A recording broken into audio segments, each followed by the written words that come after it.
Assalomu alaykum. To'xtang, bejizga siz oldingizdan bu video chiqmadi.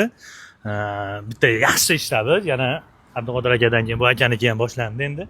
Akamizda jicha uylari yonib ketib, mana shunaqa mushkulot kelgan. Sizlardan yordam so'rab qolamiz. Kimgadir 5000 so'mdan bo'lsa hammi, 10000 so'm bo'lsa hammi, karta nomerlarini qo'yib ketamiz. Iltimos karta qilib yordam berishlarini so'rab qolamiz. Qolgan ma'lumot berishadi. Bir magaziningiz bordir yoki xo'zimangiz bordir, akamizga semon kerak, hozirda g'isht kerak, akamizni polniy xullas bitta hammom, hojatxona, oshxona solishga sharoitlari yo'q. Shuni akamizga chiroyli qilib bitirib berishimiz kerak.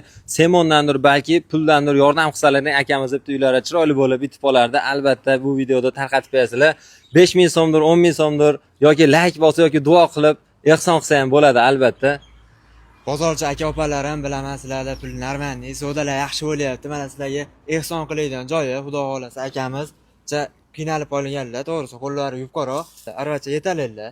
Shuni bitta o'zlaring poddeshya qilib berasizlar. Qo'llaringdan kelgan bo'lsa ehson, bo'lmasa like bilan ham poddeshya qilib berasizlar.